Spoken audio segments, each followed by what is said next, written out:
A man went for a walk not far from Buenos Aires in Argentina and found something that looked like a dinosaur egg lying in the mud. When he shared his find with his family, everyone thought it was a joke, but it was actually very real. Except it wasn't a dinosaur egg, but a glyptodont shell.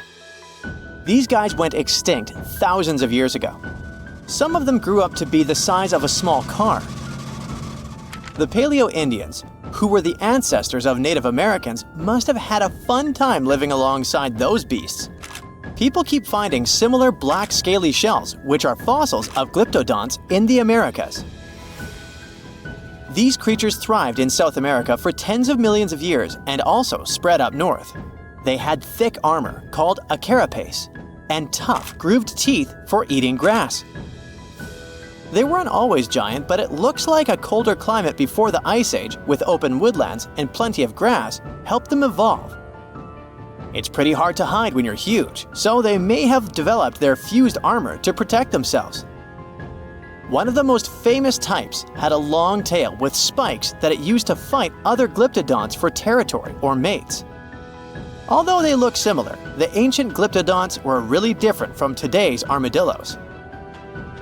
Glyptodonts had a hard, heavy armor made of fused plates, and today's armadillos have flexible armor and can roll up into a ball to protect their soft tummies. Plus, glyptodonts ate grass using their grooved teeth, and armadillos prefer insects for lunch. But despite all the differences, recent studies of their DNA showed that glyptodonts actually belonged to the armadillo family.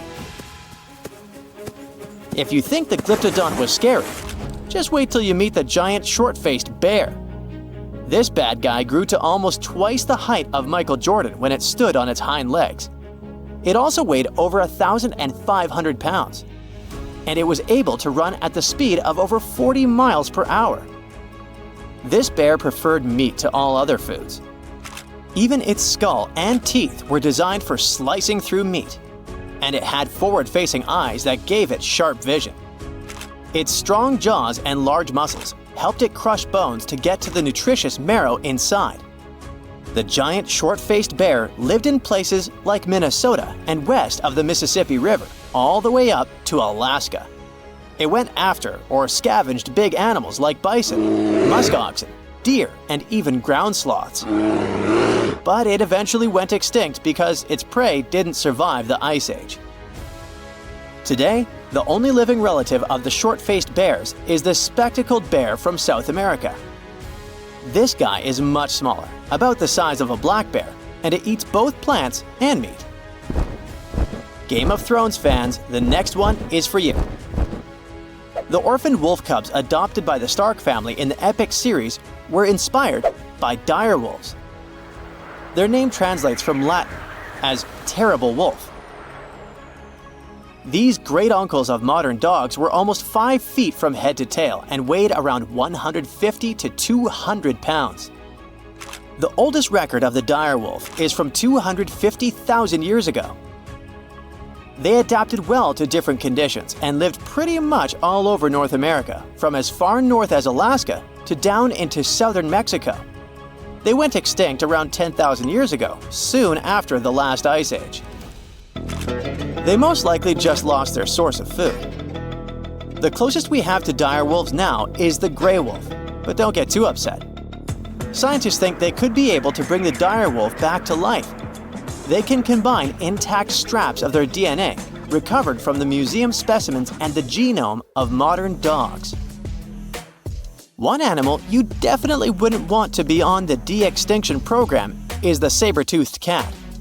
This bad guy lived in prehistoric North America and parts of South America. And nope, it's not related to modern tigers or other cats. It just went extinct. It had the title of the most fearsome Ice Age predator for a long time, until scientists found out at least one species of it was more like a kitty cat. Smilodon, by the way, Diego from Ice Age was one of those, could only chomp down with 1/3 of the force of modern lions, but it could open its mouth at a 120 degrees angle, and it could wrestle even large prey to the ground with its powerful body, with disproportionately thick front legs and strong neck. The kitty was probably just too afraid to use its long and narrow teeth that could break easily. And one more detail. It had to have lips that could stretch well for the jaws to open wide, so it most likely drooled like a St. Bernard. Well, at least their teeth grew twice as fast as those of modern lions, and fully formed by the age of 3. The giant beavers, called castoroids, must have grown at the same rate, or so to get as big as a couch. They were about 8 feet long and weighed 200 pounds, which is as heavy as a large refrigerator. They had huge 6-inch long front teeth for gnawing, a narrow tail, and long, shaggy fur. This giant creature lived alongside mammoths and saber-toothed tigers in the woodlands of North America. Like today's beavers, the giant beaver probably spent a lot of time in the water since it was too heavy to move quickly on land. Unfortunately, we don't know for sure if giant beavers built equally giant dams. Even if they did, none of those structures survived over time. Some people think a giant beaver built a 4-foot-tall dam in Ohio, but it's just a guess. Eventually, the giant beaver disappeared, just like other big animals from the last ice age. Early human settlers in North America may have sped up its extinction, as they probably liked its thick fur and meat.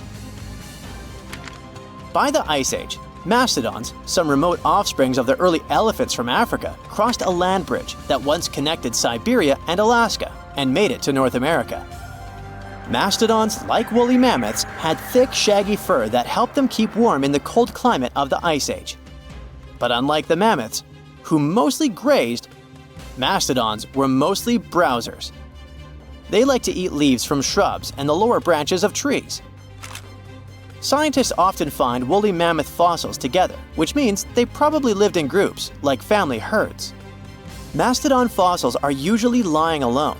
This means they may have preferred living on their own and only came together to mate or for a short time with their young. Sadly, both mastodons and woolly mammoths went extinct around 11,000 years ago, not long after the Ice Age. Scientists think this may have happened because of changes in weather patterns, fewer food sources, and possibly early humans. They figured out that one mastodon could feed a tribe for a week and dress them for years. You can mostly find camels in deserts in places like North Africa and the Middle East now. But scientists believe they actually came from North America, especially the lands west of the Mississippi River. Fossils show that camels appeared on Earth about 44 million years ago. In 2015, a team of scientists from the University of Louisiana discovered the bones of a giant ancient camel in Oregon. This camel was between 12 and 14 feet tall, like a modern giraffe. It lived around 7 million years ago and had a long neck to help it reach high plants. About 6 million years ago, some early camels crossed into Asia over the Bering Strait land bridge. Once they arrived in Asia, these camels split into 2 types we know today: the Bactrian camel with 2 humps and the dromedary camel with 1 hump. You won't find wild camels in North America anymore, but some of their relatives, such as llamas, alpacas, and guanacos, still live in South America. What do Paris Hilton and Chris Hemsworth have in common? Well, apparently, they both want to bring animals back to life. But we're not talking about making your favorite pet live forever. Nope. These celebs are actually helping a science company bring back animals that no longer exist, like the mammoth, the Tasmanian tiger, and even the iconic dodo. If everything goes according to plan, these fascinating creatures could be walking among us again by 2028. This groundbreaking effort is led by a company called Colossal Biosciences. At this very moment, they're working on a way to revive the core genes of animals that disappeared from Earth ages ago. The idea is to replicate those genes using DNA from a close, living relative. If that's all Greek to you, don't worry. We'll break it down a bit later. So, the mammoth is one of the animals they plan to bring back, and people are especially hyped about it. These incredible, massive creatures roamed parts of Africa, Europe, Asia, and North America until about 4,000 years ago.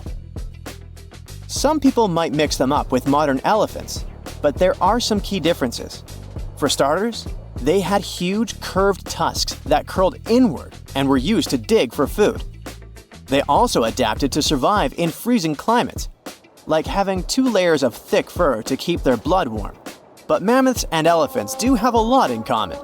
The woolly mammoth shares 99.5% of its genes with its closest relative, the Asian elephant.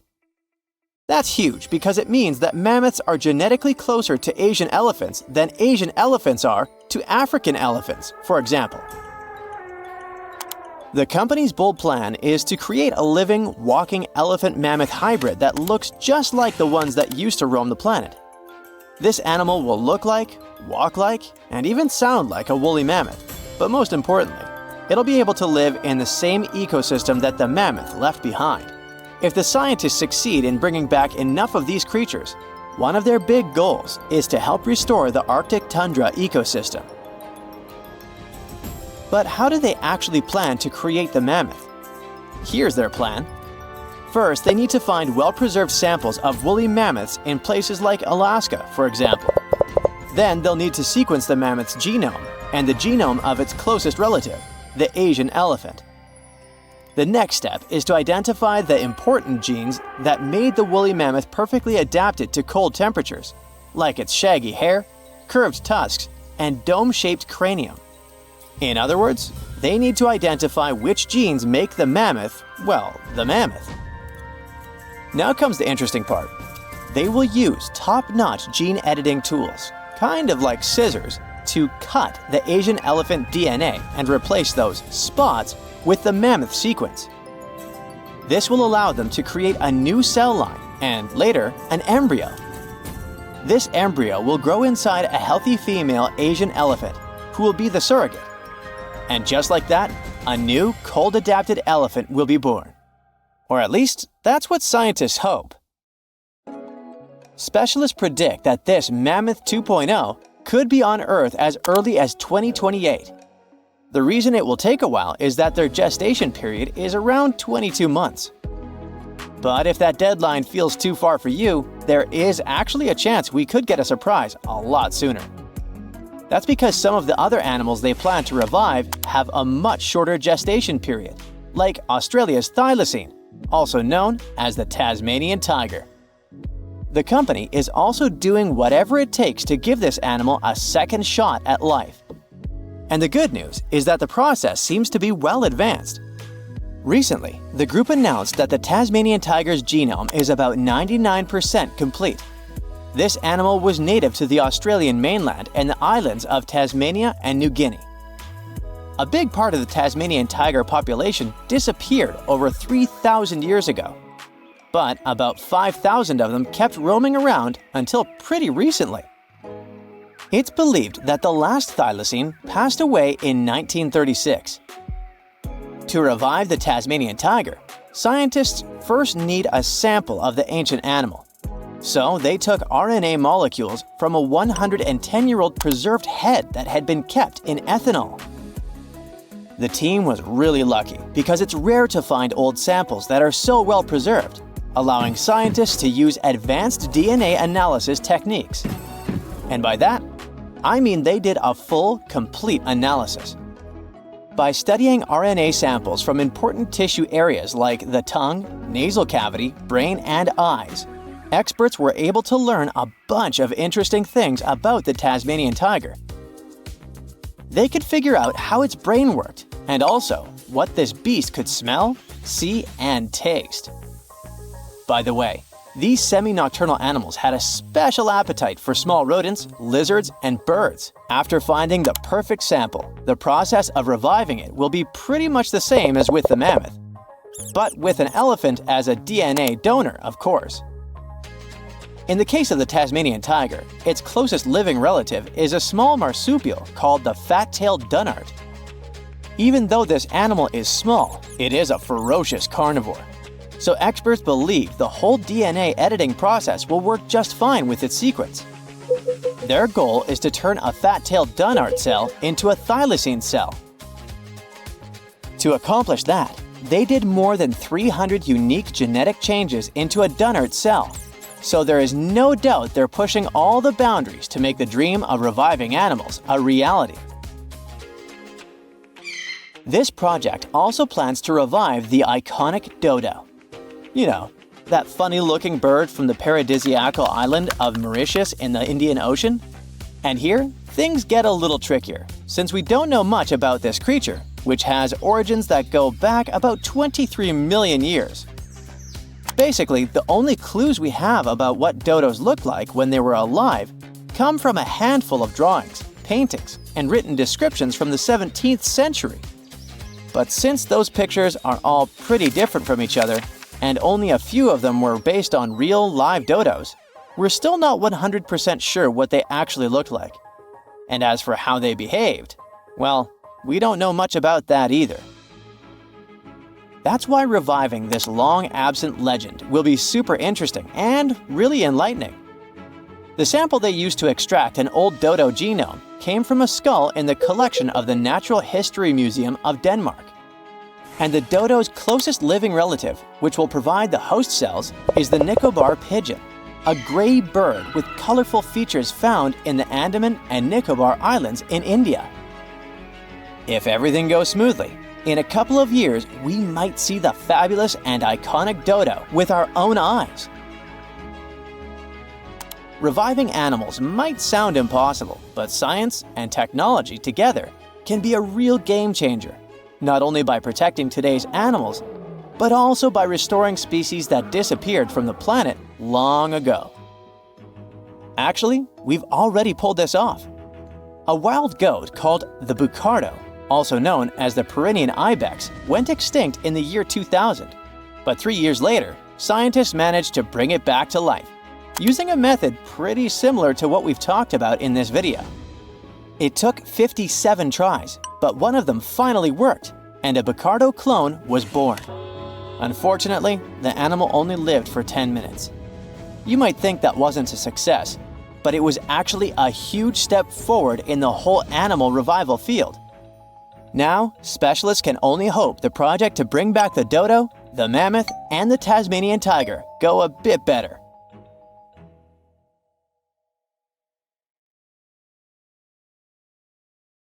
A pre-Christmas miracle happened near the mouth of South Africa's Chalumna River on December 22, 1938. Marjorie Courtney Latimer, the curator of East London Museum, was on her routine visit to the docks. She was checking if there were any unusual catches from local fishermen. Suddenly, she spotted a strange fin sticking out of a pile of discarded fish. Intrigued, she cleaned off the slime to reveal an incredible discovery. A pale blue fish with silvery flecks, thin scales, and 4 fins that looked almost like limbs. And it was huge too, 5 feet long, weighing about 127 pounds. Marjorie actually specialized in birds, but she had always been fascinated by the natural world, including the ocean. She didn't know what the fish was, but she had a feeling that it was something special. So she had the fish loaded into a taxi and taken to her museum. She then went through lots of reference books, but no matter how hard Marjorie tried, she couldn't identify the species. She decided to show it to the chairman of the museum's board, but he just dismissed it as a common rock cod. Marjorie didn't listen to him. The creature fascinated her so much that she kept studying it, and even tried to preserve it by having it taxidermied, although she couldn't save the organs. Desperate for answers, she reached out to a fish expert, J.L.B. Smith. But tough luck, he was away at that moment. When Smith finally saw the drawing, he got instantly intrigued. By January, he finally wrote the response to Marjorie, saying the fish was giving him sleepless nights. He was eager to see it in person. On February 16, when he finally arrived at the museum and laid eyes on the fish, he was stunned. Suddenly, it dawned on him that he was looking at a coelacanth, a species believed to have gone extinct 66 million years ago. This made it a Lazarus species, an extinct species that reappears after a long absence in the fossil record. It was like seeing a fossil come to life. Scientists thought that this creature had vanished with the dinosaurs. Thanks to Marjorie's persistence, this became one of the most remarkable biological finds of the 20th century. The entire genus Latimeria was named in her honor. Turns out, fish was vibing in the deep ocean waters, completely unbothered by an asteroid strike for millions of years. Today, at least 2 species of coelacanth are known to exist. Both come from this ancient lineage that survived the test of time. They mostly live in the Indian Ocean, with some chilling around Indonesia here and there. Coelacanths look and behave very differently from other fish. Their creepy fins actually move in a way similar to how human arms and legs move. They also have a special joint in their skull that lets them raise a part of their head while feeding. That's because they're related to tetrapods, those guys that were the first to step out of the waters to the land. Michael Smith is a British naturalist. On July 2018, he was exploring the remote Wandiwoi mountain range in Papua, Indonesia. He was there to search for rare, pretty flowers called rhododendrons, but he accidentally took a photo of a funky-looking creature. Smith got very curious about this animal. He then returned for another expedition, this time with a local guide. He spent 10 tough days searching high in the mountains. The terrain was harsh, with constant rain, slippery ground, and leeches crawling into their boots. When they were already exhausted and close to giving up, the miracle happened. The team finally spotted and snapped a picture of the animal. This cute thing turned out to be the Wandiwoi tree kangaroo, the one thought to be extinct for 90 years. The first time it was discovered was 1928. It's a sad story. A biologist spotted it while studying the area, and this was the first and the last time we saw that animal. But as it turned out, it wasn't extinct at all. It's just a very elusive and sneaky creature. This marsupial lives in small, isolated, steep and misty forests. Very few people venture there, all because of the reasons we mentioned: the rugged terrain, dense bamboo thickets, lack of water. Even the local hunters had never seen one. They're super cute with their round face, reddish fur, and appearance that looks like a mix of a monkey and a bear. It's a weird type of kangaroo that jumps on the trees, not the land. When Michael Smith rediscovered it, he immediately contacted experts, including a specialist on tree kangaroos. The discovery was confirmed. Even though it's still hard to catch these creatures in the wild, they're still a mystery to science, and scientists try to protect the species. In 1996, researchers from the Wildlife Conservation Society were walking around the meat market in Takahe, Laos. Suddenly, they spotted a bunch of weird rats. Yeah, it may seem to be a common thing for a market, but those were no simple rats at all. At first, they thought it was a new species. They called this new rodent the Laotian rock rat. This animal was so different from other rodents that biologists wanted to place it in its own family. But in 2006, Mary Dawson and her team challenged this idea. They suggested that the Laotian rock rat might actually belong to an ancient family of rodents, the ones that were believed to have been extinct for 11 million years. In the same year, scientists finally captured and documented a live specimen. And guess what? Those were indeed those ancient rats. They didn't go extinct. They just preferred to avoid the spotlight and decided to go vibe in the limestone karsts of Laos and a small part of Vietnam. Turns out, the locals were even familiar with the rodent, regularly trapping it for food. Right, that must be the true reason for their hermit lifestyle. Now, these guys are a huge interest for scientists and are being studied carefully. In 2019, some scientists went on a joint expedition on Fernandina Island in the Galapagos archipelago. During the expedition, the team started noticing weird things: tracks, scat, and claw marks on trees.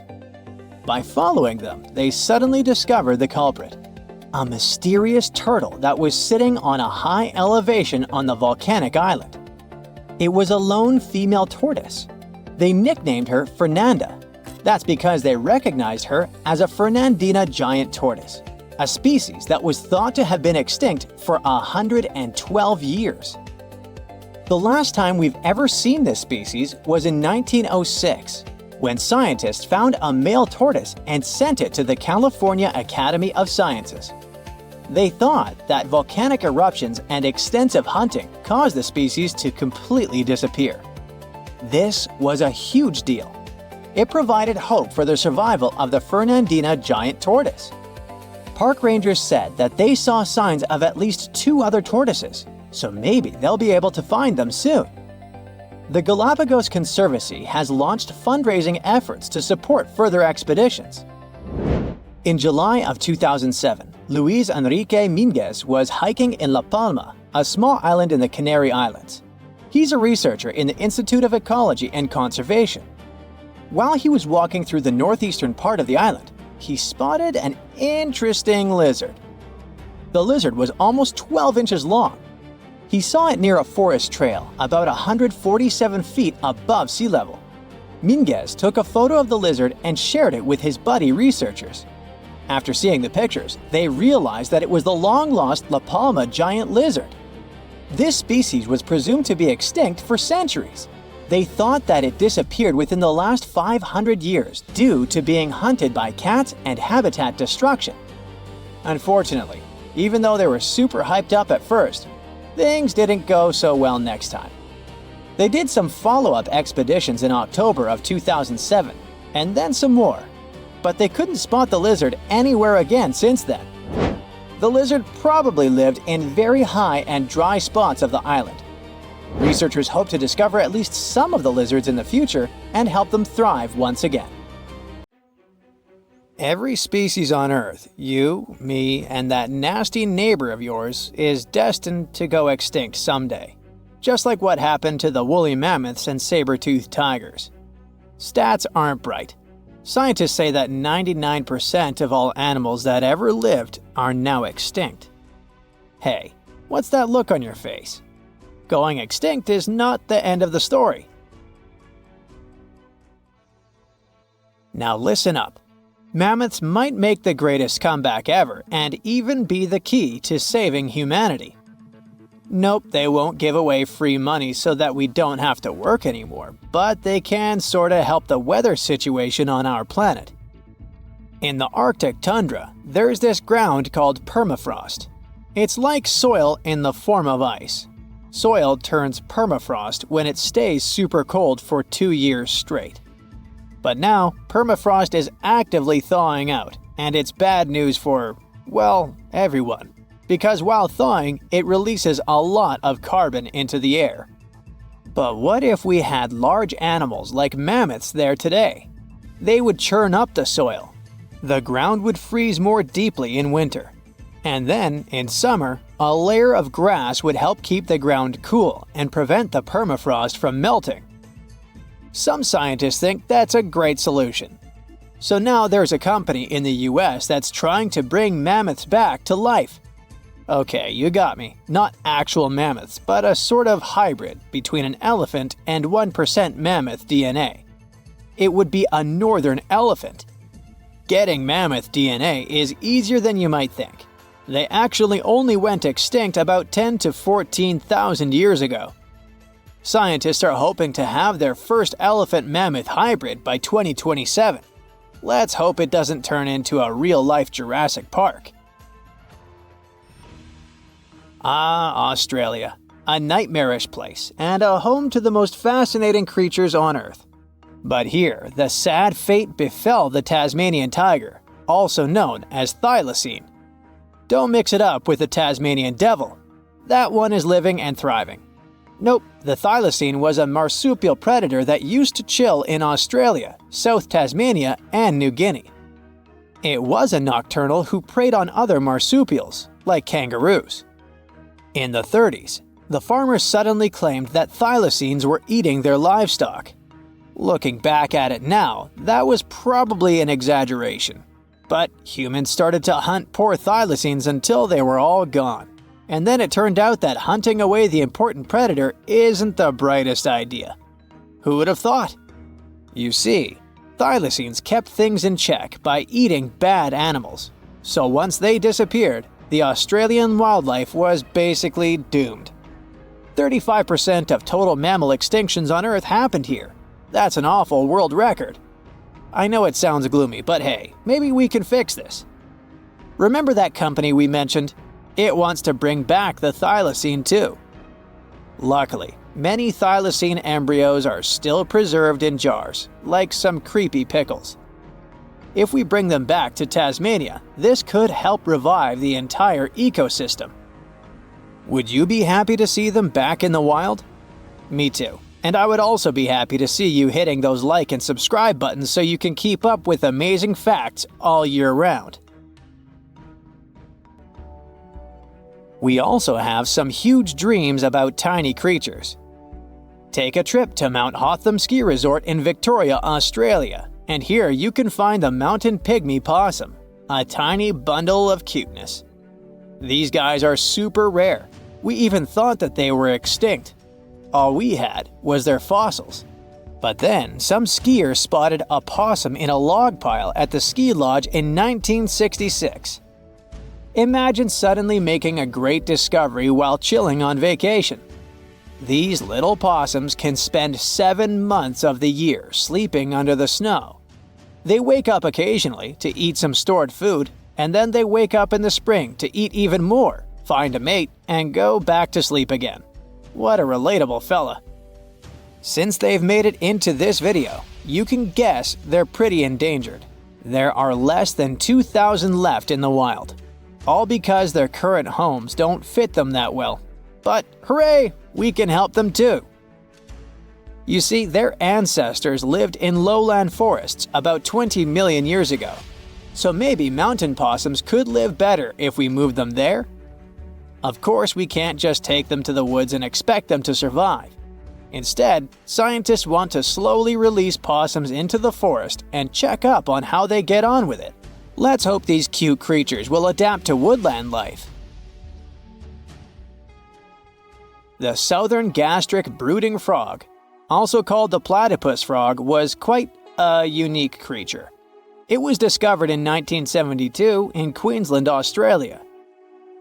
Back then, this fella shocked the scientists with its super weird birthing practices. Check this out. The mother frog swallows her eggs, turning her stomach into the womb. Then she doesn't eat at all for 6 weeks straight. I could never. Meanwhile, the tadpoles hatch in her stomach, start to grow, and eventually get so big that the mom literally has to breathe through her skin. And then she literally spews out her offspring left and right. Bleh. But this insane process is a great evolutionary achievement, which is why it drew everyone's attention. But the wonder didn't last long. By the mid-80s, all known species of these frogs vanished from their natural habitats. Why? We have no idea. There are many theories, but almost no evidence to back them up. In any case, over the years, these guys officially became extinct. But it all changed in 2013. Scientists started a groundbreaking project named the Lazarus Project. Now they want to resurrect these frogs to learn cool cloning techniques from them. Are you guys ready to copy their genetic preservation method? Yeah, me neither. But let's dive deeper. Literally go in the water. Meet the coelacanth. This creature lived in the oceans back when the dinosaurs roamed our planet, and didn't even notice the asteroids. These guys are the Methuselahs of the sea. They can live up to 100 years, and they don't even start thinking about leaving offspring until they're around 55. At least they've got plenty of time to live for themselves. We actually thought this creature had gone extinct about 65 million years ago. But then, the first Latimeria specimen was discovered off the coast of South Africa in 1938. Now they're known as living fossils. And these fish are enormous. They weigh around 200 pounds. They're also super stylish, with those lobe-fished paddles that make them look like disco balls. Oh, and they're great aerialists. Thanks to those versatile fins, they can even do headstands and swim belly up. The coelacanth is also a bit of a homebody. It's not very energetic and likes to live in underwater caves during the day, only coming out at night to snack on smaller fish and squid. Another animal who's literally me. Now we're trying our best to preserve this species, and I won't be surprised if it outlives us all. And finally, let's talk about the largest and most awkwardly looking flightless bird from New Zealand, the South Island Takahe. The tale of the Takahe started way back in the Middle Ages. Humans accidentally hunted them all away, and by the late 19th century, it seemed there were none of them left. But then, they were rediscovered in New Zealand in 1948. Poor guys did all they could to hide from us in the mountains, but we still got them. But it's different now. Since then, we've been trying our best to save them from extinction. There's a Takahe recovery program going on, and it shows great results. They managed to greatly boost the number of birds in the wild. As of 2023, the Takahe population has grown to around 500 birds. They're now considered nationally vulnerable, not nationally critical. It's a little progress, but progress nonetheless. Let's keep it up. Currently, there are approximately 20 billion animals inhabiting our world. If everything were ideal, we would have 5 billion more animals on Earth. But many species have gone extinct, and around 44,000 species are currently endangered. The largest, most recent mass extinction event in history occurred during the Dinosaur era, leading to the eradication of 75% of species on Earth. The Tulachi wallaby is a long-lost relative of today's kangaroo, but they had a hidden superpower, night vision. That's why they were mostly active at night. They were 3 feet tall and fed on grass, fruit leaves, and other plants. Wallabies lived in grassy areas near swamps and other water bodies, but not for long. By the 19th century, their numbers had gone down, bringing them to the edge of extinction. Only 14 wallabies had been left in the wild by 1920. A rescue mission was launched. They tried to capture the last 14 animals to protect them. But the situation got out of control and 10 wallabies lost their lives. The 4 remaining ones were transferred to a special facility, and in 1935, the last animal passed away. Only one picture of the Tulachi wallaby is left now. There were reports of the animal's sightings after that, but no proof was shown, and the creature was officially declared extinct in the 70s.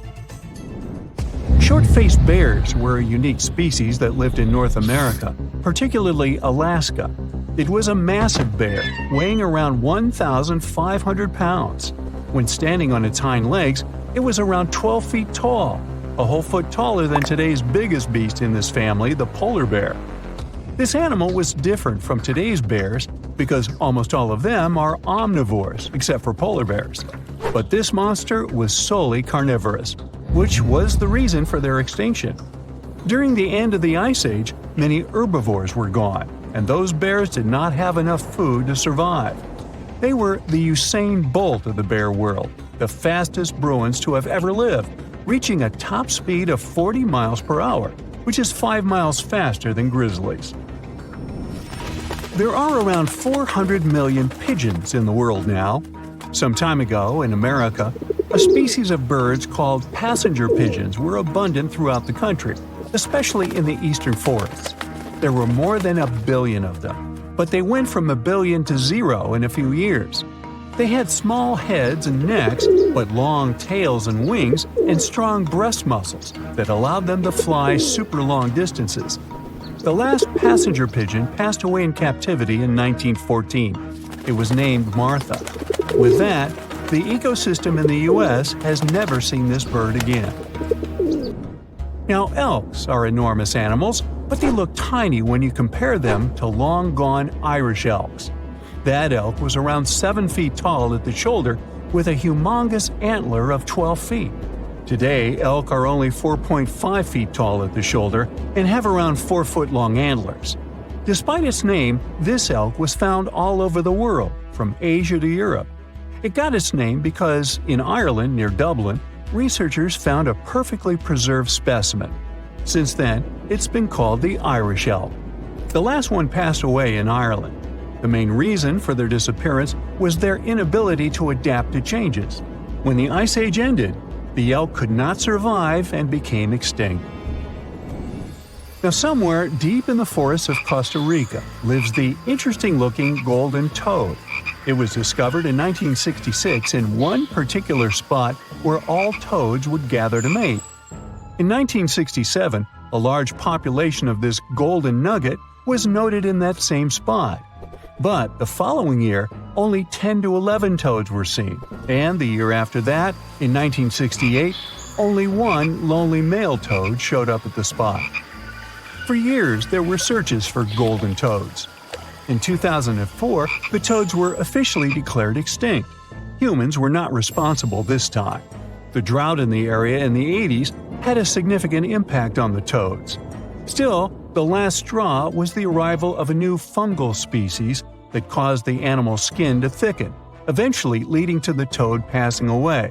This chytrid fungus is responsible for the extinction of more than 90 frog and amphibian species, becoming one of the biggest threats to their lives. Now, Canada is a very cold country, no surprise there, and nobody would expect tropical birds like parrots to live there. However, there was a parrot species that lived in America and some parts of Canada. I'm talking about the Carolina parakeet. Those were truly beautiful birds with orange-yellowish heads and green bodies. Their favorite rest spots were big trees alongside rivers. This parrot's favorite food was cocklebur seeds, which are poisonous to us, but the bird had no problem eating them. Also, they used the dangerous cockleburs as a defense mechanism. After they ingested loads of them, their meat became poisonous, and predators do not enjoy eating toxic birds. Carolina parakeets were abundant, there were millions of them. But since the Ice Age, their numbers had been gradually going down because of natural reasons, mainly temperature. By 1935, no such parakeets were left in the wild. Today's African lion had a much more prominent and notorious cousin, the Barbary lion. Those cats were mentioned in many famous old books. They were described as mean, terrifying beasts. It's believed that they were the largest lion species ever. Those big cats weighed around 600 pounds and were 9 feet from the head to tail. Unfortunately, this lion was declared extinct in the 90s due to many factors. Today, we only have one photo of this animal taken from a plane. Paradise parrots were native to Australia. They were genuinely amazing birds with captivating colors. What was unique about them was their nesting habits. They only nested in termite mounds.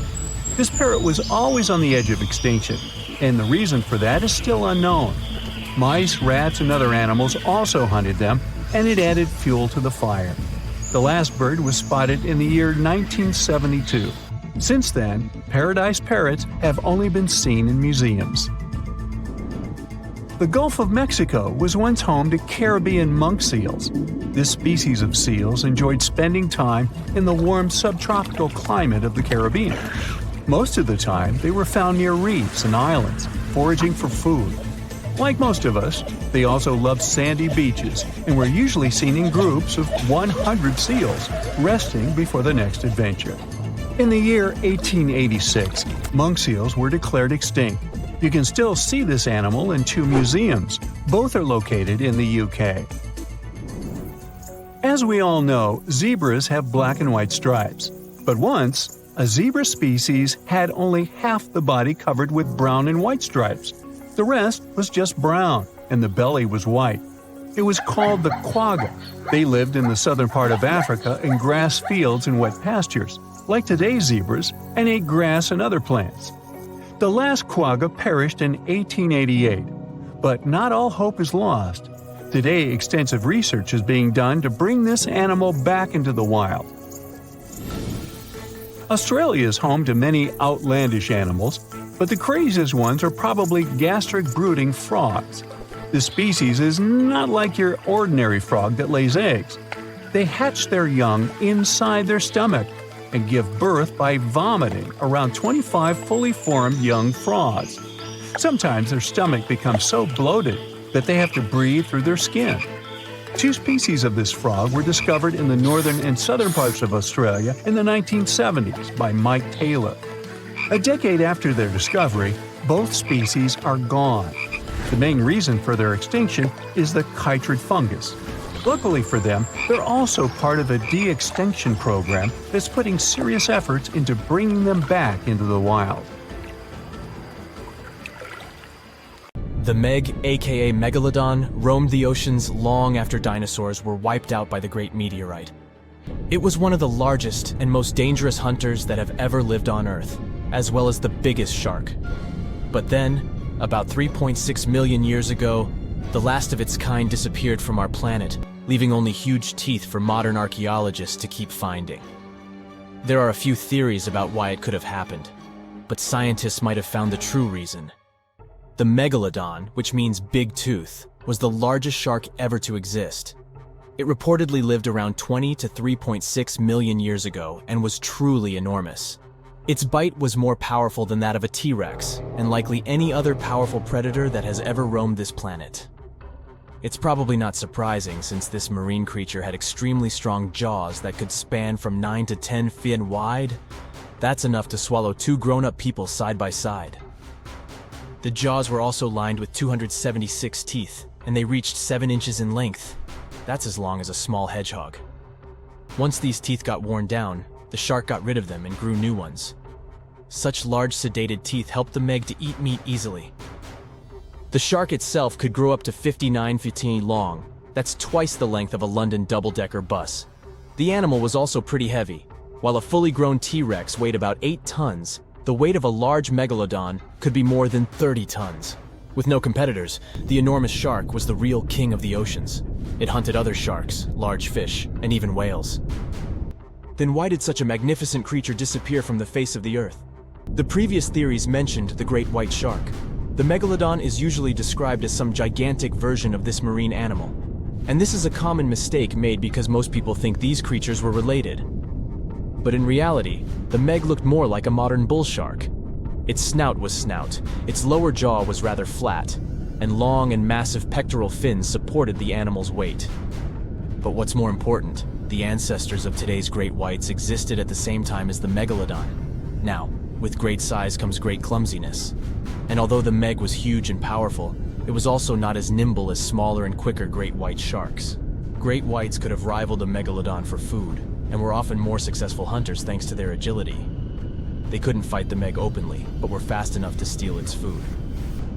So according to this theory, the only food left for the Megalodon were whales and equally big marine animals.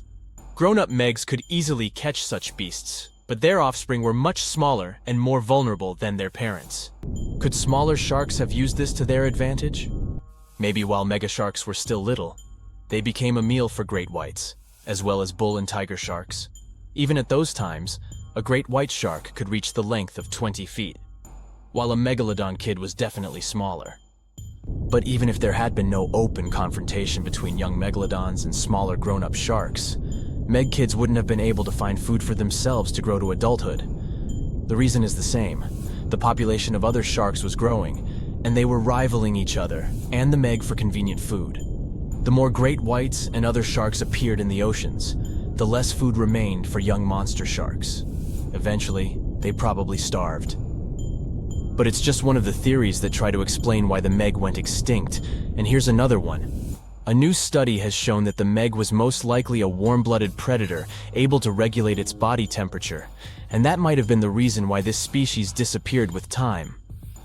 Scientists analyzed isotopes of the tooth enamel of the Megalodon and concluded that the animal could easily maintain a body temperature that was around 13 degrees F warmer than the temperature of the surrounding water. Such a temperature difference is much greater than what other sharks living at the same time as the Meg had, and it's large enough for the ancient predator to be classified as warm-blooded. These days, most fish are cold-blooded. Their body temperature is the same as the surrounding water, but some sharks, like mackerel sharks, keep the temperature of all parts of their bodies a bit warmer than the surrounding water. But it doesn't make them completely warm-blooded because they simply store heat generated by their muscles. And in mammals, body temperature is regulated by a special region of the brain called the hypothalamus. Anyway, the Meg's warmer body allowed the animal to move faster, deal with cold water better, and spread out all over the world. But eventually, it might have led to a disaster. The Megalodon lived during the Pliocene epoch, pronunciation. It began approximately 5.3 million years ago and finished 2.5 million years ago. During that period, global cooling occurred. It also caused the changes in sea level, which the Megalodon probably didn't survive. The main problem for the predator was to maintain an energy level allowing its body temperature to remain elevated. But to do it, the animal had to eat a lot, and I mean it.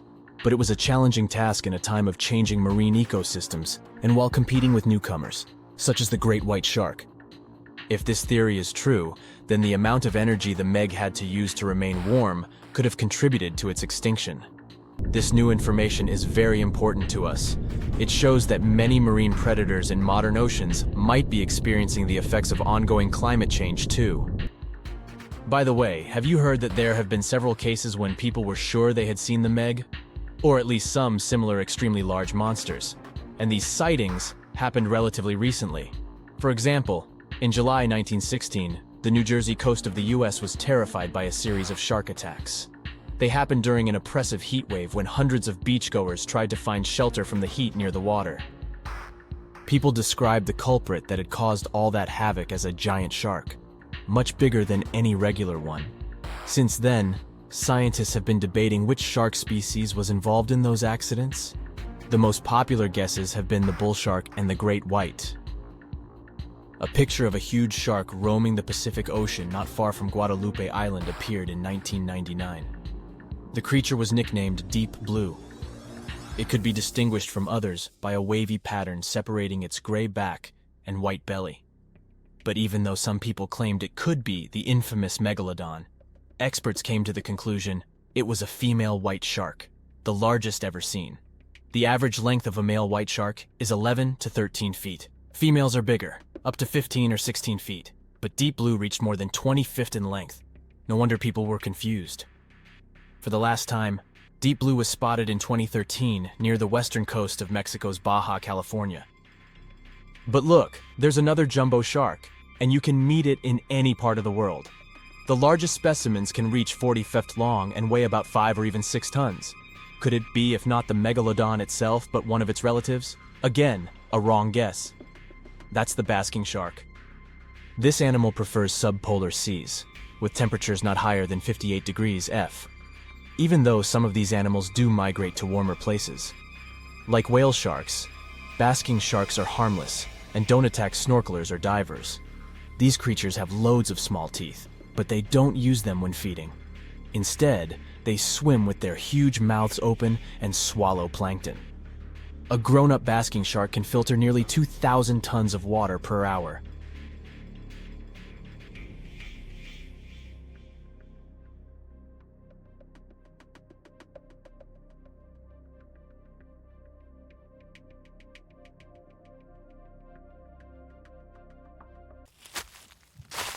Run! Really? It's not safe out there. There's a saber-toothed tiger lurking around. You better be careful.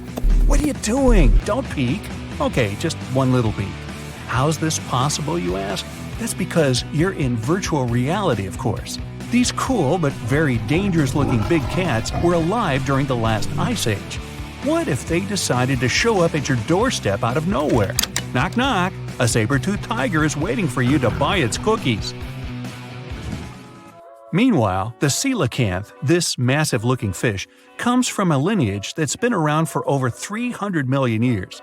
We thought they didn't exist anymore until 1938, that is, when a live coelacanth was found again.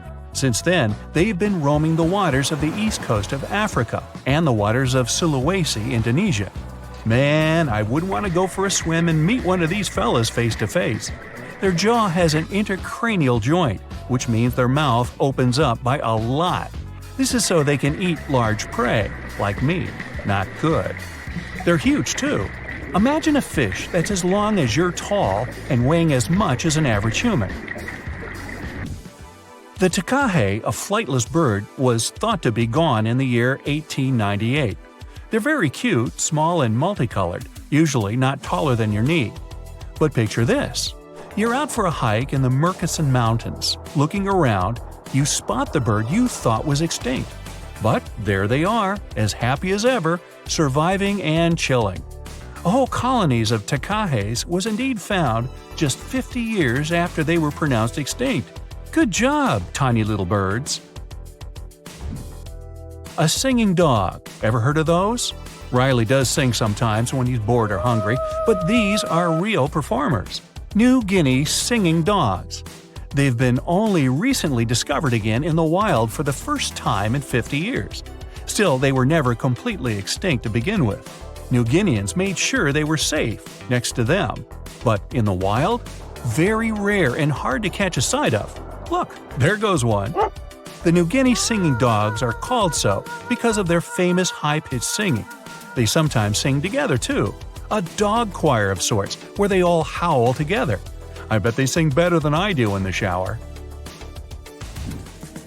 Not going far from this area, we have bats, but these ones are sort of different. You see, their ears are enormous. I guess that's why they're called the New Guinea big-eared bats. Clever. The species was found again when one of them was accidentally caught in a bat trap. Until then, I guess they were playing hide-and-seek with us, because up till 1890, they had been thought to be gone. They're still not out of the danger zone because of habitat loss.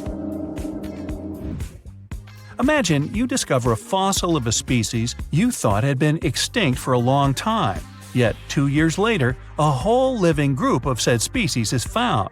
Well, this is exactly what happened in 1977 with the Majorcan midwife toad. It's sort of brownish in color with darker brown that makes up its skin spots. Other than that, it's just a small toad with googly eyes. The group of live toads was found close to where the fossil was, on the island of Majorca. There aren't many of them left, about 500 in fact, and as of right now, they're declared vulnerable by the International Union for Conservation of Nature. Now, are you a fan of tortoises? You will be when you take a look at this huge beauty. It's called the Ferdinanda Island Galapagos tortoise. It hasn't been seen since 1906, but on February 17, 2019, we were finally able to look at one of these beautiful creatures. It's probably out there with a few of its mates right now, but they also don't allow themselves to be seen. We only know they exist because there's a few tracks and scents. With yet another frog, we have the horned marsupial frog. They're out and about in Ecuador, in the Chocó forest to be more specific. They're called this way because of their distinctive horns directly on top of their eyes. You know the pouch kangaroos use to carry their offspring? Well, the female horned marsupial frog also has that, except it's on the back, so it acts as sort of a backpack. They develop their embryos there, and when they're ready to come out, they hatch as complete infants, unlike regular frogs where they start out as tadpoles. One more toad, the starry night toad or harlequin toad. They're black and covered with loads of white spots all over them. Lost for 30 years, it was discovered back in 2019. Picture them as big bodyguards, water bodyguards to be exact. Oh, that's a very big toad on your screen. Well, for the Arhuaco people, that's exactly what they are, guardians of water. They also have their own name for them, Guna. Sounds like a cheese. When scientists found them yet again, they came across 30 of these little creatures, but initially, they were expecting only one. Well, what a nice surprise. Here's a tiger for you, although it doesn't quite look like your typical tiger. It's called the Tasmanian tiger, and it seemingly disappeared since 1936. But then, out of nowhere, people started seeing them out there in the wild just 5 years ago in 2016. They sort of resemble dogs more than tigers, or a fox maybe. Just take a look at its muzzle. Maybe even a mix of both. Then, a few others started popping up too. And if you happen to think you're seeing one right in front of you, but you're not quite sure, check if they've got stripes on their back. They're definitely out there, but still technically marked as extinct by the IUCN. Okay, picture a horse that looks straight out of a movie scene. Tiny, gorgeous fur, very well behaved. It's tiny, but it's not a pony. It's a Caspian horse. They have an interesting backstory to them. They were discovered by Louise Leyland. who got married to an aristocrat in 1957. Having moved to Tehran, Iran, she didn't quite like how the horses behaved there, so she took matters into her own hands. She took a few people with her, and off they went to the Caspian Sea mountain. And in there, they found 3 of these beautiful tiny little horses. Well, that's how the story goes. Coming up next, a possum that was found in an unexpected place. Guess where? You have 3 options to pick from: hiding in a ski resort, in the Australian outback, or in someone's apartment in the bathroom. Which one do you choose? You have 3 seconds. The right answer is a ski resort. Yes, this possum is called the mountain pygmy possum, and it's originating from Australia. So far, there are 3 different living populations of this tiny possum, but it was believed to be extinct until just 1966. There are fewer than 100 of them, so the IUCN has marked them as critically endangered. Also from Australia is the night parrot, an absolute delight to birdwatchers. Very beautiful, yet mysterious. These little fellas live in very remote areas. You can probably count on the fingers of your hand how many times these birds have been seen since they were found again in 1979. That's how rare they are. Have you ever seen a pygmy tarsier? Neither have I. It was only in 2008 that 3 of them were caught. Scientists don't really want to lose track of their movements again, so what they did was gift them with tiny little collars. This way they can live their life as happy as ever and will know they're safe. The last one I want to tell you about is the tree lobster, but as the name might mistakenly tell you, they're not really lobsters. They're just big black bugs with huge legs. Their extinction story is a sad one. In 1920, a cargo ship got stuck on Lord Howe Island, and it had rats aboard. These rats fled the ship and ran straight to land. Even though tree lobsters are bigger than most insects, they're still relatively small compared to rats. The poor things never stood a chance. Still, in 2004, life shone again for these distinct critters. A pair of Australian scientists were out and about on the island and came across 24 of them. All of them were living beneath one single shrub. Hey, if there's enough space for everyone, it's not small, it's cozy. Bottom line, it's better to be distinct than extinct. Don't you agree? Beneath the thick, shadowy canopy of a prehistoric rainforest, a silent hunter slides into the murky river waters. This is Titanoboa. Its size is horrifying, stretching over 40 feet long, which is about the length of a school bus, and weighing as much as a small car. It reigns as the largest snake ever known. This is around 60 million years ago. It's only been 6 million years since the dinosaurs were wiped out by an uninvited asteroid. Nature is slowly returning to life, the Paleocene epoch. Titanoboa's home is lush and sweltering. The air is very humid, like in a steam room, and the rivers are teeming with fish, perfect for a predator like this. Now that the dinosaurs are gone, Titanoboa becomes the queen of hunting. It's perfectly built for both power and stealth. A strong, sturdy spine can hold the snake's massive size while staying smooth and silent. Titanoboa glides through the water like a shadow, barely visible. It doesn't chase. It doesn't need to. Titanoboa waits beneath the river's surface, in darkness. A bunch of ancient lungfish meanders too close. With one surge, it lunges, its jaws snapping shut. The fish doesn't stand a chance. Titanoboa's grip is unrelenting. After the prey stops moving, the snake immediately consumes it whole. For millions of years, this snake ruled the rainforests. Nothing could challenge it. Not the prehistoric crocodiles, not the small mammals, not even the birds. But, as it turns out, it wasn't the only apex predator. Alongside Titanoboa, there was this entire family of snakes, a huge biological tree full of snake genomes and species. Their history spans around 100 million years. all the way to the Cretaceous period.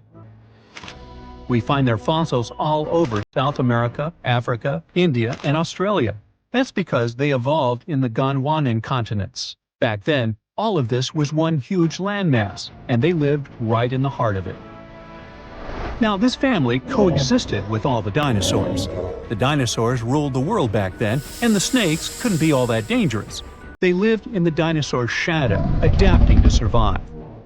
Some of them fed on small mammals. Others waited for the dinosaur eggs to hatch. Some were super bold and went straight for baby dinosaurs. Fossils of one species showed the remains of a little titanosaur, that giant long-necked dinosaur, inside its stomach. And when the age of dinosaurs finally ended in a fiery cataclysm, it was time for these snakes to celebrate. After the asteroid disaster, the world entered a new era of heat and humidity. The warmer the climate, the easier it is for cold reptiles to thrive. Snakes, including Titanoboa, grew larger than ever, but so did the members of this family. All the snakes spread across continents, growing larger and scarier by the century. And eventually, Titanoboa stopped being the only ruler of jungles. Fast forward to about 47 million years ago. Now it's the Middle Eocene epoch, the tropical lowlands of what today is Western India. A lush, swampy place, full of rivers and pools. The earth was warmer, with turtles and crocodile-like creatures basking in the sun. And there evolved the largest and most fearsome predator of them all, Vasuki indicus. Even the name feels important.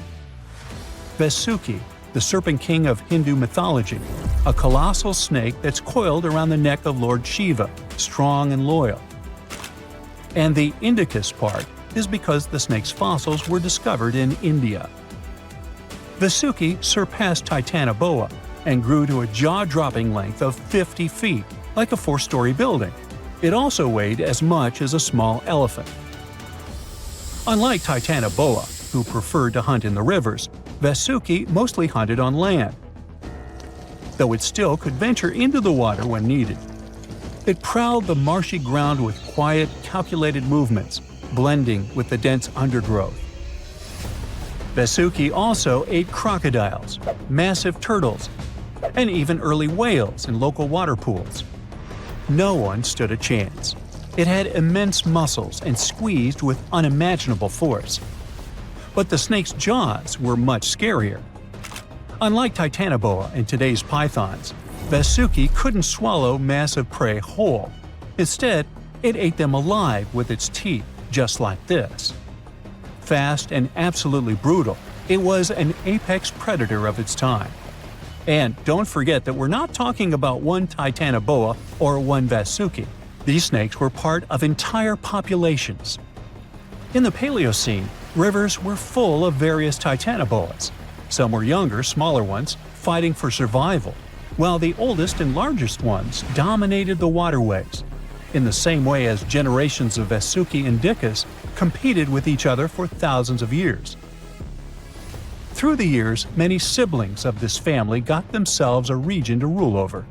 For example, alongside Vasuki, this big guy was thriving in northern Africa, in what is today's Egypt. Back then, this land was full of water and swamps. Before we learn more about other snakes, this one was considered the largest, about 36 feet long. That's still bigger than today's most powerful snakes, like the green anaconda. But then, we reached the Pleistocene epoch, from about 2.5 million years ago to only 11,000 years ago.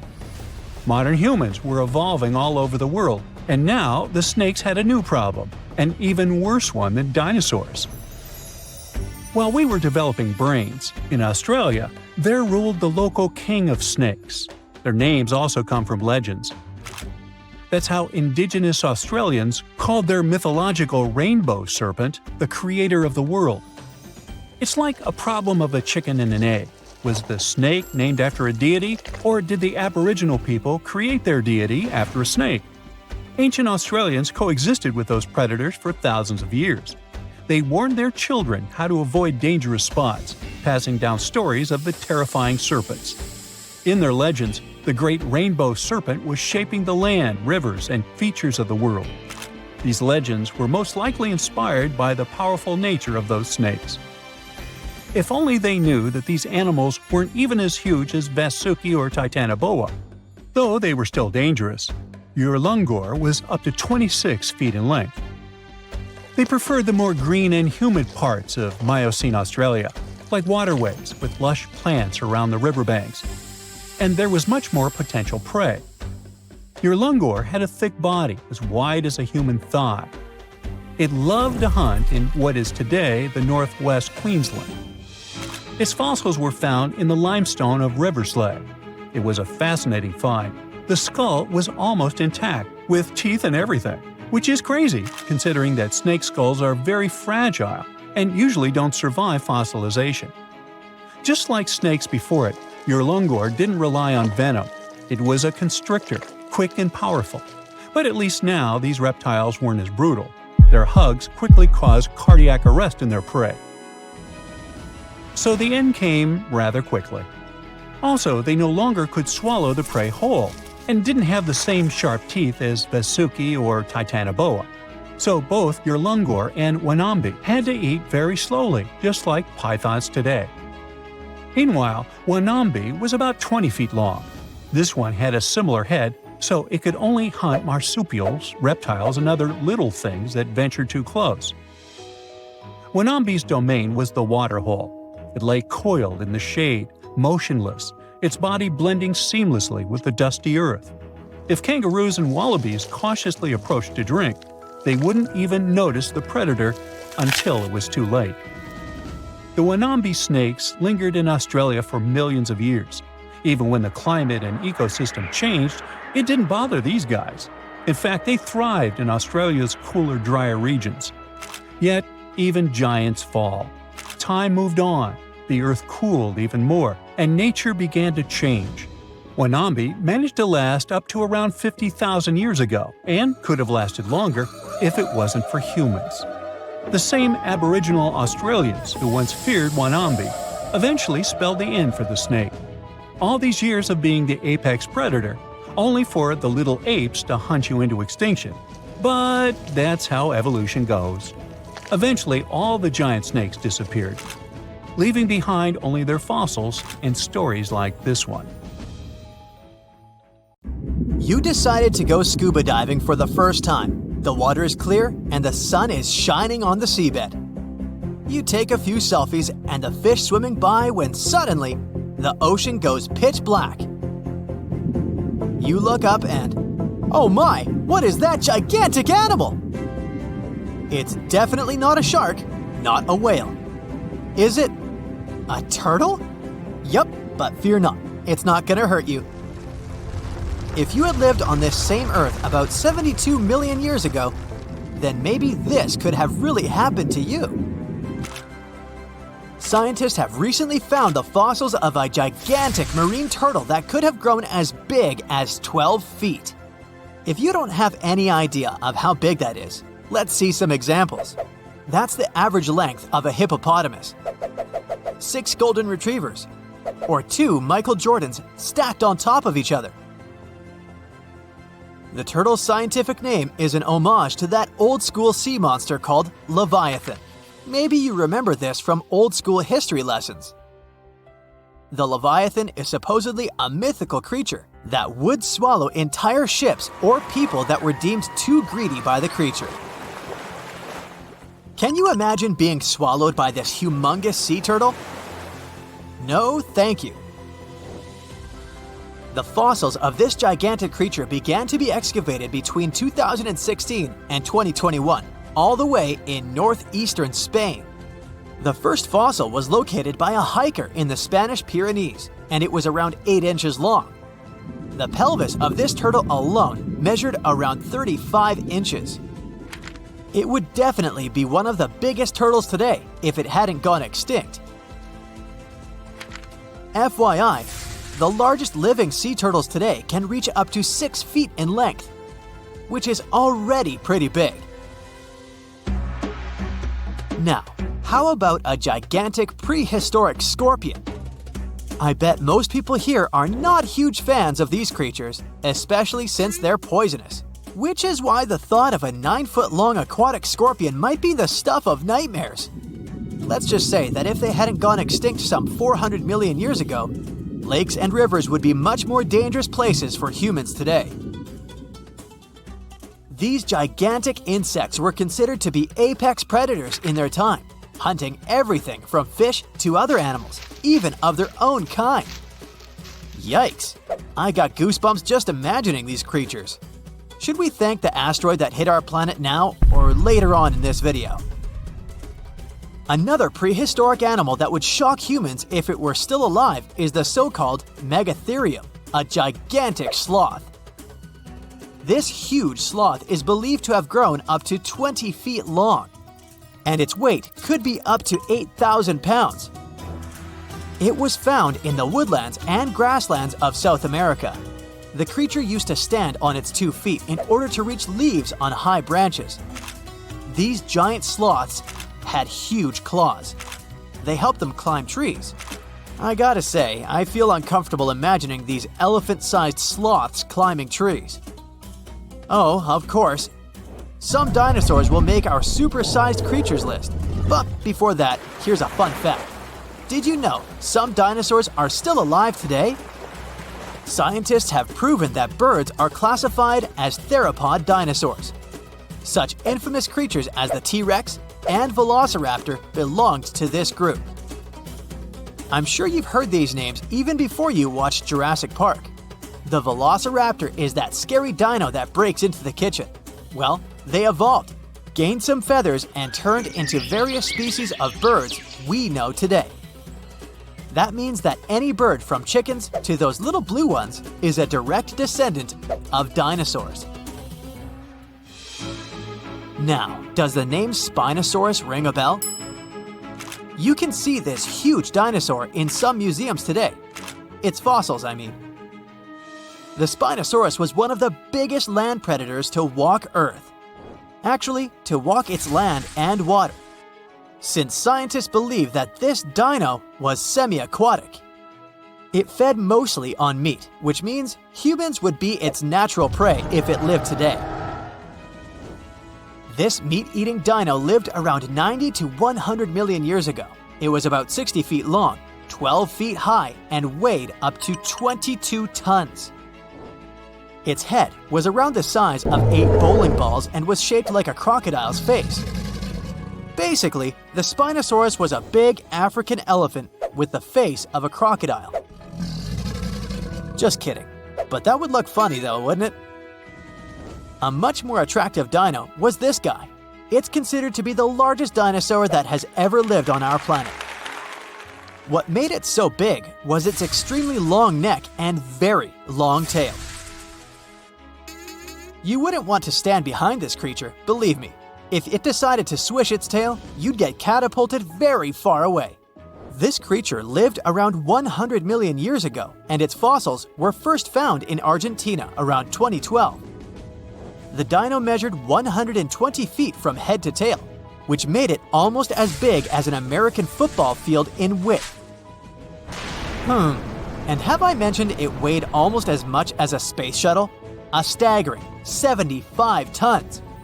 If it had been a carnivore, it would have probably been the greatest predator. But this big guy was a peaceful herbivore that had such a long neck that it could eat leaves from high trees. Cute, right? We must also talk about the Shastasaurus. As the name suggests, this animal is popularly known as the Mount Shasta lizard. Even though it was a marine reptile and probably never set foot on the mountain itself, this dino was usually around 23 feet long, but there was a specific strand of this species that could get as big as 69 feet long, about the size of the great blue whale. This made it the biggest marine reptile to have ever lived. A fun fact about the Shastasaurus is that scientists believe it didn't even have teeth, which means it could only feed on soft-bodied prey, such as squid, for example. The next animal on our list is the blue whale. Believe it or not, the biggest living animal on Earth actually started small. These days, the average mature blue whale can reach up to 100 feet in length and weigh up to 200 tons. That's more or less the weight of 40 elephants put together, or 30 Tyrannosaurus rexes, or 2,670 average-sized people. Blue whales have to eat up to 50 million calories per day to support that body. That's the equivalent of 30,000 Big Macs, just FYI. But blue whales weren't always this big. They actually evolved from a four-legged mammal that lived on Earth around 48 million years ago. Their ancestor was called Pakicetus, and it was only 6 feet long. Here's a fun fact. To be able to live in the water as one does today, the blue whale had to go through some intense adaptations. A blue whale can replace up to 80 to 90% of oxygen in its lungs each time it takes a breath. A human replaces only up to 15% for comparison. It allows these animals to dive for up to 1 hour at a time, down to a staggering depth of 330 feet. Elephants were bound to make the list. Elephants are currently the largest land animals on Earth. They can grow to be about 13 feet tall and weigh up to 7 tons. That's pretty small if we compare it to the other animals that once lived on Earth, right? But if we placed a 6-foot-tall human next to an elephant, we'll see it's not at all that small. African elephants are bigger than their close relatives, Asian elephants, and they have a similar lifespan to humans, up to 70 years. Pokemon might have made us collectively wish that salamanders were real-life dragons, although they're not. They can still be pretty cool though. There's a giant species of salamander that is known to be the largest living amphibian. They can grow to be as long as a regular-sized human, reaching up to 6 feet. I bet that wouldn't be a pleasant underwater encounter. Amongst the swamps lives a strange bird with a Dutch clog for a beak. It screeches a high-pitched whine, notifying other shoebills that this is its area when it comes to food. Its eerie calls add to the surrounding roars of dinosaurs in the distance. It's not hunting dinosaurs though, of course, but snakes, fish, lizards, and frogs amongst the reeds. This bird continued to survive even as the dinosaurs left this world. Fossil records of the shoebill date back to 65 million years ago, and today it continues to hunt in a similar environment. Although once widespread, today its restricted habitat is within several countries in Africa. The shoebill stands up to 60 inches tall, and its broad wings are built for soaring across the plains. But the main feature of the shoebill is, of course, its beak. Ancient in appearance, it's gone unchanged for ages. Its huge bulging bill measures up to 9 inches, which makes it the third largest among all living birds. The upper mandible of the beak ends with a sharp nail, perfect for its prey. It lets the bird take them out with an instant peck. With a wide range of food at its disposal, it's known as one of the most terrifying birds. Its hunting behavior is still as effective as it was millions of years ago, which has made its survival possible. It feeds mainly on aquatic animals, fish, frogs, lizards, and even small crocodiles. So there's always been plenty of options at its own all-you-can-eat buffet. Surprisingly, their relationship with humans is a pretty chill one. That's why they're so popular among birdwatchers. This cool guy is just standing idle, staring down the lens, as if to say, "I've seen a lot worse than you." Lurking under the water in many countries around the world, another opportunistic hunter lays low beneath the shallows. Meet the saltwater crocodile. With an appearance that just straight up tells you it's ancient. It's been around for over 240 million years. Once appearing a lot larger, they've always had a reputation of taking down whatever came too close, even dinosaurs. They survived many catastrophic events and have continued to adapt to each of them.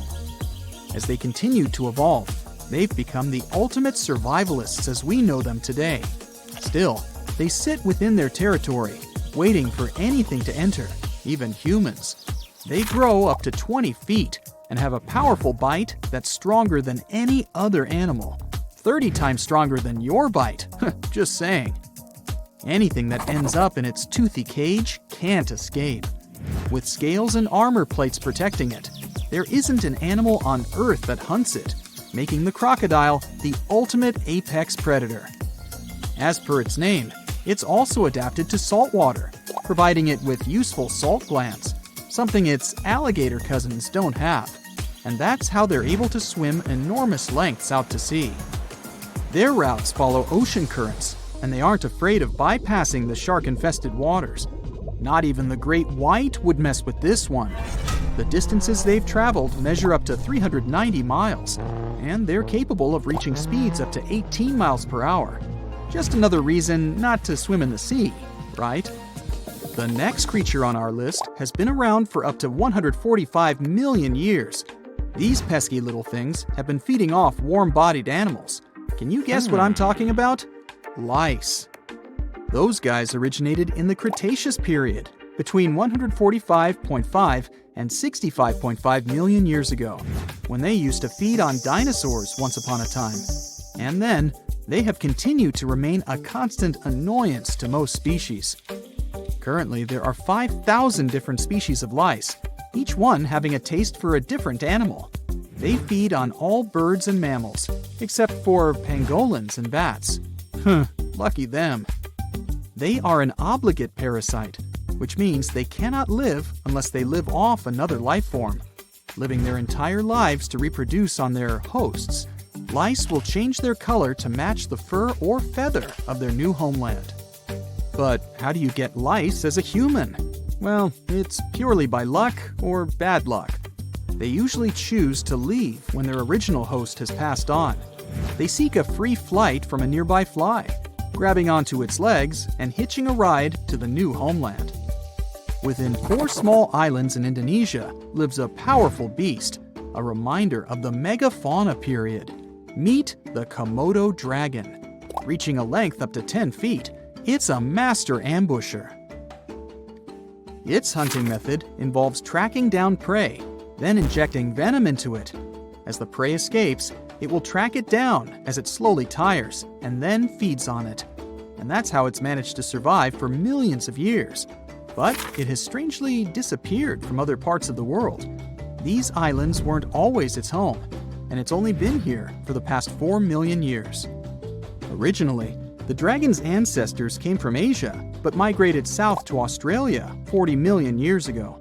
And with a great range and variety of food, that's where they grew to their massive size.